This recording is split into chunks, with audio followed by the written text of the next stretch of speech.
William Pender. Here. Charles Sawtell. Here. Jeb Stewart. Yep. George Custer. Here. George Pickett. Here. Robert Holliday. Here. James Longstreet. Here. Carl Rader. Here. Philip Sheridan. Here. John Hood. Hey, Jim. Take a look at this saddle sore. You think that's serious enough to report? I don't know, George, but I'm certainly going to report mine. You boys can have the cavalry. Me, I'm going to apply for the infantry. Tired of playing housemaid to a temperamental mare. That's the first good news your horse has ever heard. Go on, Gertrude, kiss him.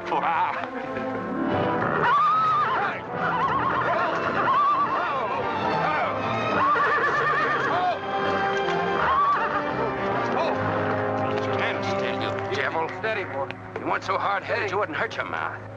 I told you before we started you had that curb chain on too tight. It's not the first time you've cut his tongue. You ever try putting a curb on your tongue? No. Nobody else ever tried it. I suppose it takes one of you Southerners to handle a horse. Well, at least we know how to harness them. You know how to harness Negroes down south, too, I hear. With a strap across their back. Come on. When are you going to take a punch at him? Too close to graduation.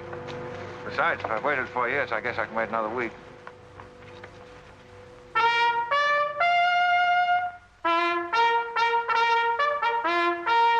The breaking up of the American Union, as it now exists, is the basis of my plan.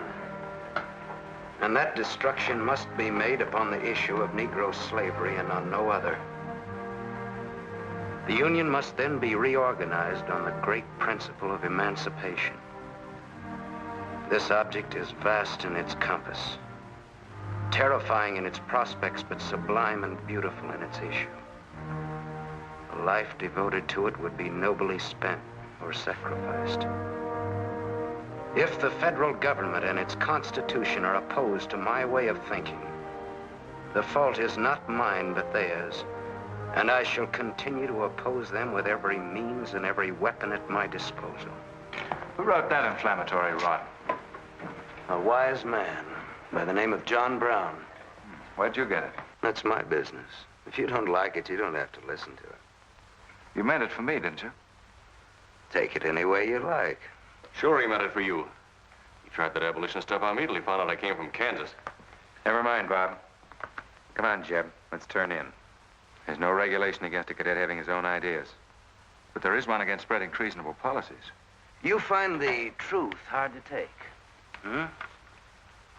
Listen, Raider. I know the truth of this problem far better than you do. The South will settle it in its own time and in its own way.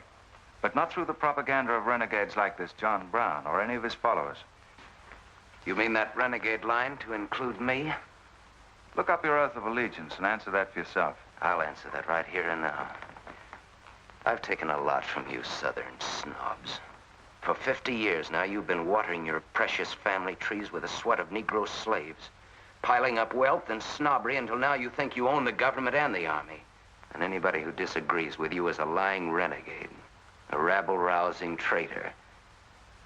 Well, you get this from me, Stewart. And all you other Mason-Dixon plutocrats. The time is coming when the rest of us are going to wipe you and your kind off the face of the earth.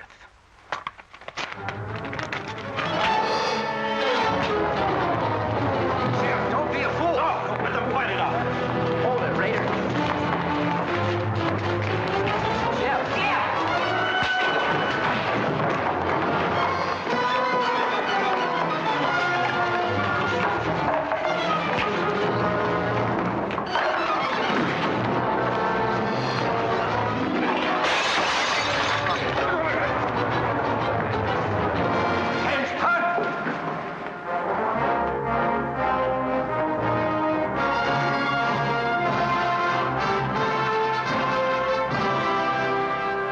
I've been aware that a disturbing force has been active among the regiment of cadets.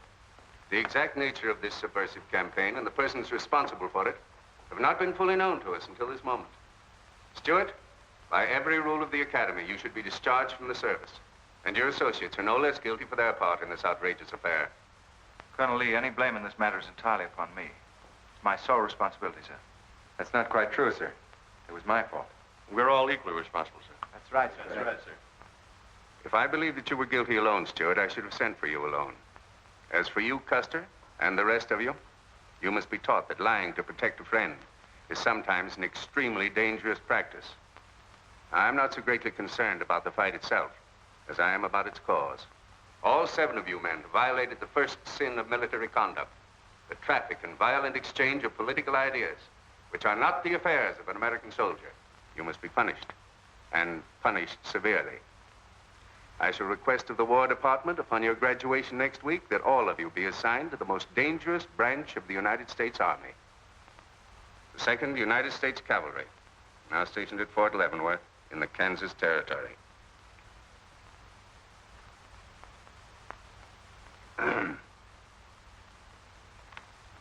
That's all, gentlemen. You're dismissed.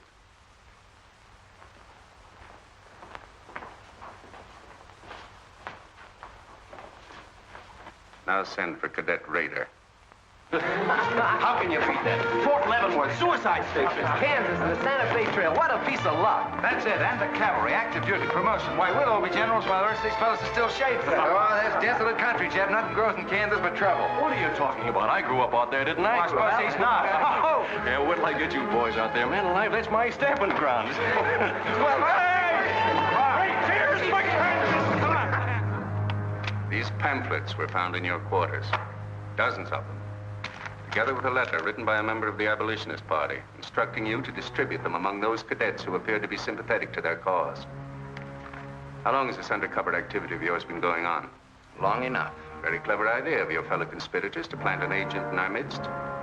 Your dishonorable discharge will be drawn up at once, and you'll be given until sundown to remove yourself and your personal belongings from the limits of West Point. Good.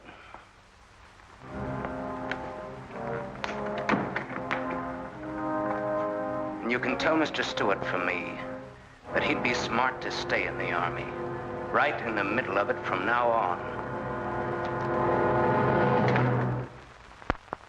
Cadet William Q., Ohio. Cadet Martin Evans, Ohio. Cadet Armour Marlowe, New Jersey.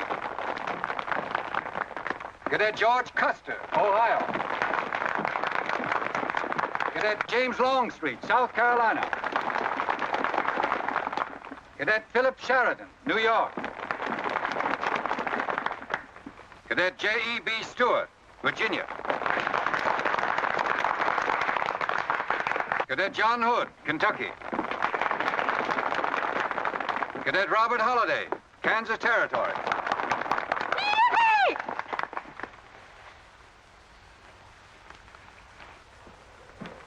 Cadet Jason Wood, Virginia. Cadet George Pickett, Virginia. My sister Kit. Thought 2 years in Boston would make a lady out of you. Kentucky. So did I. It just popped out. Cadet William